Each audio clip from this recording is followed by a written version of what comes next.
दादा आपत धर्माची ऍडजस्टमेंट किती काळ चालू राहील अजून? असं आहे की 2014 ते 19 हो. हा एक सुवर्ण काळ होता. हम्म. शिवसेना बरोबर होती, पण भांडणं नाही. ते रोज संजय राऊत म्हणायचे, तो त्यांचा स्वभावही होता आणि ती बरं. त्याची स्ट्रॅटेजी पण होती. हा. परंतु काही प्रॉब्लेम नव्हता. हम्म. 2019ला 161 आले.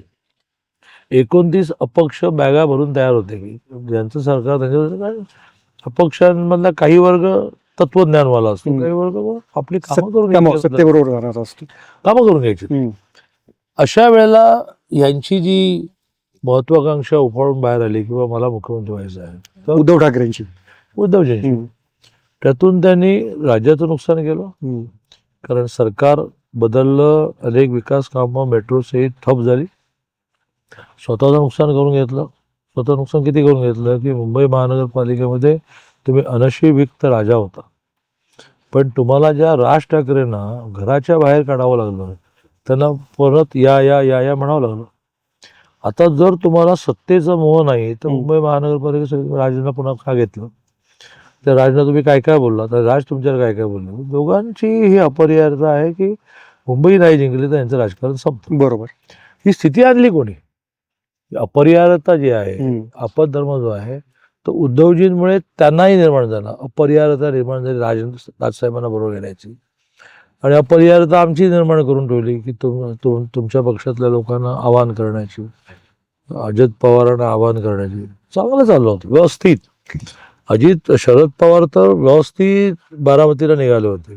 तुम्हीच पाठलाग करून त्यांना पनवेलला गाठलं आणि त्यांची गाडी मुंबईकडे फिरवली. हे सगळं तुम्हाला माहिती आहे. आणि त्यामुळे आपत धर्माची वेळ ही उद्धवजीने ह्या महाराष्ट्रावर आणली. बरोबर. आता हे किती काळ चालणार? हा 14 ते 19चा सुवर्णकाळ कधी येणार माहित नाही. कारण शेवटी या सगळ्या लिंक्स केंद्रामध्ये सरकार येण्याची पण आहेत ना. बरोबर.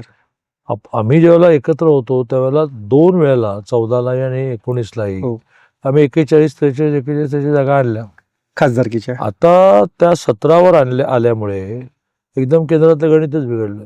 कारण जवळ 17 आणि 3 20 आणि 20 40 आणि 1 हे 24 जागांचा फरक पडला. म्हणजे आमच्या 24 जागा जरी पूर्वीसारख्या ॲडिशनल आल्या असत्या, म्हणजे 41 झाल्या असत्या, तरी केंद्रातलं सरकार हे कोणाचीही मदत न घेता झालं असतं.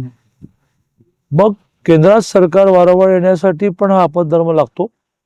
राज्यात सरकार, पुण्यात सरकार, मुंबईत सरकार येण्यासाठी आपत धर्म लागतो. सोशल मीडियाच्या भाऊ गर्दीत विश्वासार्हतेने चकाकणारे नाव म्हणजे लेट्सअप मराठी. सगळ्यांना, सगळ्या नागरिकांना ती स्पीच, ती लेट्सअप वरील मुलाखती म्हणजे विचारांचा खजिना.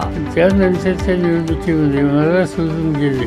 बातम्या केवळ वस्तुस्थिती सांगणाऱ्या, न प्रोपगंडा, फक्त जनतेचा अजेंडा. क्योंकि आने वाला कल जाने वाला है, जाने वाला कल आने वाला है. राजकारण, मनोरंजन असो की क्रीडा क्षेत्र, महाराष्ट्राची स्पंदने संवेदनशीलतेने टिपणारे माध्यम म्हणजे लेट्सअप मराठी. जगासोबत एक पाऊल पुढे राहण्यासाठी लेट्सअपचे ॲप, सोशल मीडिया आणि वेबसाईट सोबत कनेक्टेड रहा.